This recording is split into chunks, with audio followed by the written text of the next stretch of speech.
आज के समय में बहुत प्रकार के अंधविश्वास फैल गए हैं। जैसे आप देखना, लोग कछुए की अंगूठी पहने हुए हैं। इस कांच के कछुए अपने अपने घरों में, अपने अपने प्रतिष्ठानों में, अपने अपने वर्किंग टेबल के ऊपर रखे हुए हैं। कछुए के ऊपर कलश, कछुआ कछुआ, जहां देखो वहां कछुआ रख दिया है। और मन की धारणा ऐसी है कि कछुए के रखने से धन संपत्ति बढ़ जाएगी। आप कल्पना कीजिए, कछुआ एक त्रियंच जीव है, पंचेंद्रिय त्रियंच जीव। उसको रखने से आपकी धन संपत्ति कैसे बढ़ सकती है?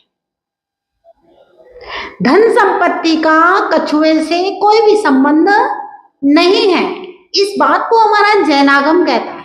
हाँ, शनि ग्रह जो है वह संपत्ति में बाधक है। और शनि ग्रह की पुष्टि में ज्योतिष में मुनि सुब्रत नाथ भगवान का जाप, मुनि सुब्रत नाथ भगवान की आराधना, वहां तक ठीक है, कोई दिक्कत नहीं है ना। आप शनिवार को मुनि सुब्रत नाथ भगवान का अभिषेक कीजिए, मुनि सुब्रत नाथ विधान कीजिए, मुनि सुब्रत नाथ भगवान के सामने सहस नाम का जाप कीजिए, मुनि सुब्रत नाथ की सहस नामों से आराधना अभिशांत धारा कीजिए, वहां तो ठीक है, कोई दिक्कत नहीं है। लेकिन मुनि सुब्रत नाथ भगवान का चिन्ह है, इसलिए कछुए को भगवान मान लेना या कछुए से धन संपत्ति की वृद्धि मानना, ये घोर मिथ्यात्व है, ऐसा हमारे आचार्यों ने कहा है। तो ध्यान रहे, अगर मुनि सुब्रत नाथ भगवान की वितरागता की आराधना कर रहा है तो हमारा कर्म कटेगा, तो हमारा अंतराय कर्म कटने से दरिद्रता दूर हो सकती है, इस बात को माना जा सकता है। लेकिन अगर कछुए से दरिद्रता दूर होती है तो भैया सोने चांदी और धातु के और क्रिस्टल के कछुए क्यों? आप तो अपने अपने घर में एक छोटा सा तालाब बना लीजिए, ओरिजिनल कछुआ ही रख लीजिए, तो सारे संकट कट जाएंगे और दरिद्रता पूरी की पूरी दूर हो जाएगी। और अगर मुनि सुब्रत नाथ का चिन्ह कछुए से दरिद्रता दूर होती है तो पारसनाथ भगवान के विषय में भी तो लिखा है, पारसनाथ जिनेश्वर पूजो रविव्रत के दिन भाई, सुख संपत्ति बहु होय तुरत ही आनंद मंगल गाय। उनका चिन्ह सांप पहन लीजिए, भगवान महावीर से भी दरिद्रता दूर होगी, उनका चिन्ह शेर पहन लीजिए, और भी शांतिनाथ भगवान का चिन्ह शांति के लिए हिरण पहन लीजिए, आदिनाथ भगवान का चिन्ह कोई बैल पहन लीजिए, अभिनंदन नाथ भगवान का चिन्ह आनंद के लिए बंदर पहन लीजिए, फिर तो 24 तीर्थंकर भगवानों के चिन्ह है।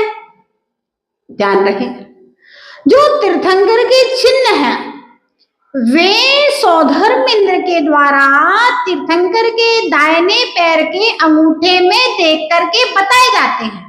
ये मात्र तीर्थंकरों की पहचान के लिए ये चिन्ह है। इन चिन्हों का कर्म सिद्धांत से, कर्म के कटने से कोई भी संबंध नहीं है। तीर्थंकरों का नाम जाप करते हैं, महापुरुषों के गुण चिंतन करते हैं, तो हमारा मन पवित्र होता है और उसके द्वारा कर्म कटता है, नवग्रह कटते हैं उसके द्वारा। लेकिन तीर्थंकरों के चिन्हों की पूजा करने लगना, तीर्थंकरों के चिन्हों को धन संपत्ति का कारण मान लेना, भैया ये घोर मिथ्यात्व है। दीपावली का महापर्व है और दीपावली के महापर्व पर भगवान महावीर के निर्वाण महोत्सव पर जितने भी कछुए आपके यहाँ रखे हुए हैं उन सब के उठा करके बाहर फेंक दीजिए। आप अगर कछुआ पहने हुए हो तो उस कछुए को उतार करके अलग कर दीजिए, क्योंकि कछुए से धन संपत्ति बढ़ने वाली किसी भी कीमत पर नहीं है। आगे और देखे, कुछ लोग सोचते हैं लक्ष्मी जी को बनाने से धन संपत्ति बढ़ जाएगी। लक्ष्मी जी और गणेश जी, कौन से गणपति और कौन से लक्ष्मी?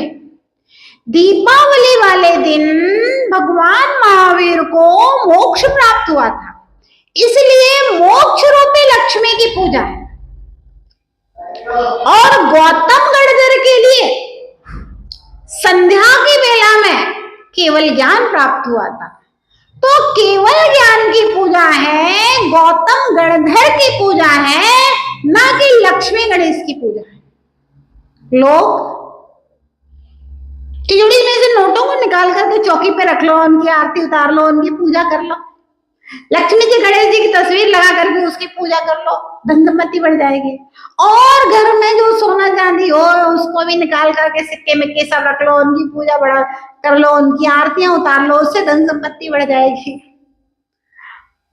भैया, संपत्ति की पूजा करने से आज तक किसी की संपत्ति नहीं बढ़ी।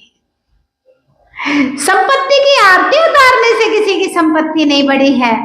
और तो और संपत्ति की चाहत करने से भी कभी संपत्ति नहीं बढ़ती है।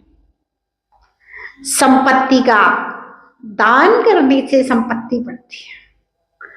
जो लुटाओगे वही लौट करके आएगा। धन की 3 गति, दान, भोग और नाश। सर्वोत्तम है दान, जिसको दे करके इस जन्म में भी खुशी मिलती है और अगले जन्मों में अनंत गुणा होकर के प्राप्त होता है। भोग दूसरी गति है। ठीक है भाई, खाया पिया, मकान बना लिया, पहन लिया, भोग लिया, ठीक है, घूम घाम लिया, और दान भी नहीं किया, भोग भी नहीं किया, तो तीसरी गति नाश तो होना ही है।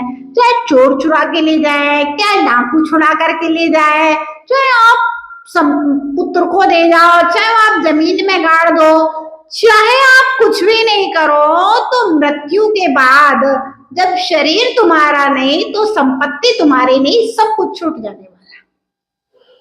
भव्यात्मा, धन हमेशा दान से वृद्धि को प्राप्त होता है।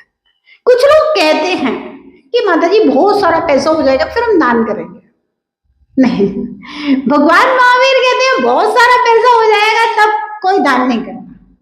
जो कम संपत्ति में दान नहीं कर सकता, वो ज्यादा संपत्ति होने के बाद तो बिल्कुल भी दान नहीं करेगा। आपके पास जितना है, अगर आप 2 रुपया कमाते हो तो उसमें से 10 पैसा ही दान कीजिए। अगर आप 5 रुपए कमाते हो तो भैया 50 पैसे ही दान कर दीजिए। अगर आप 100 रुपए कमाते हो तो 2-5 रुपए दान कर दीजिए, कोई दिक्कत नहीं। अगर आप 1000 कमाते हो तो भैया 150 दान कर दीजिए। आप लाख कमाते हो तो 10-5 हजार कम, और आप करोड़ों कमाते हो तो भैया आप लाख, 2 लाख, 10-5 लाख दान कीजिए। मतलब हम जो कमा रहे हैं, मेरी जो अर्निंग है, शुद्ध आय, व्यापार खर्चा निकालने के बाद में, टैक्स देना करने के बाद में, मेरी जो शुद्ध आय है उसमें से उत्तम है जो व्यक्ति 25% दान करता है। मध्यम वह दानी है जो 17% दान करता है, और शास्त्रों में लिखा है अधम वह दानी है जो जघन्य वह दानी है जो 10% दान करता है, और उससे कम करता है तो ठीक है, जो भी करता है अच्छी बात है। लेकिन दान देने से संपत्ति बढ़ती है।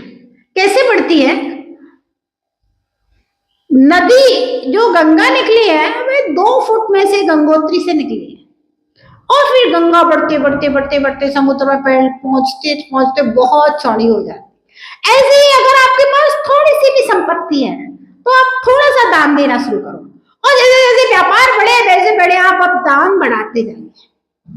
आप देखिए, शुक्ल पक्ष का चंद्रमा दोष के दिन एक लाइन दिखाई देती है, बढ़ते बढ़ते बढ़ते बढ़ते पूर्णिमा का चंद्रमा हो जाता है। ऐसे ही अगर आपके पास थोड़ा सा भी धन है तो दोष के चंद्रमा की तरह, शुक्ल पक्ष के चंद्रमा की तरह थोड़ा सा दीजिए, फिर आप देखिए बढ़ते बढ़ते बढ़ते बढ़ते एक दिन पूर्णिमा के चंद्रमा के साथ आप बहुत बड़े संपत्तिशाली, धन्ना सेठ, नगर सेठ हो जाएंगे। तो देता है जो, उसके पास आता है, जो लुटाता है वही लौट करके आता है।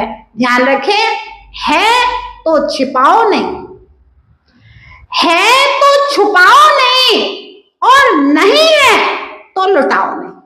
अब ऐसा नहीं कोई कर्जा लेकर के आपको दान करना है, कर्जा लेकर के बिल्कुल दान नहीं करना है।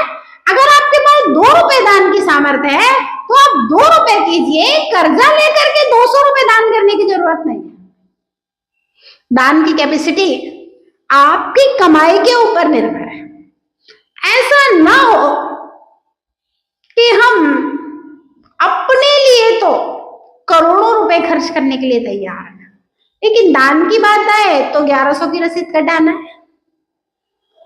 नहीं, अगर आपके पास कुछ नहीं है तो भगवान के चरणों में वह मेढक एक पंखुड़ी लेकर के जाता है, वह पंखुड़ी भी पर्याप्त होती है, पूजा के भावों से स्वर्ग को प्राप्त हो जाता है। अगर आपके पास कुछ भी नहीं है तो सुदामा मुट्ठी भर चावल ही कृष्ण के पास लेकर के जाते हैं, मुट्ठी भर चावल को कृष्ण स्वीकार करते हैं, सुदामा के घर में महल बन जाता है।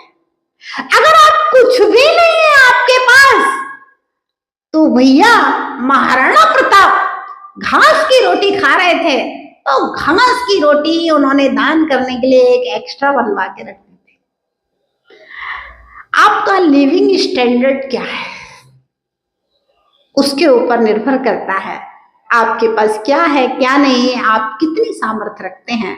तो ध्यान रहे, उत्तम दान 25% कमाई का, मध्यम दान कमाई का 17% और जघन्य दान कमाई का 10% शास्त्रों में कहा गया है।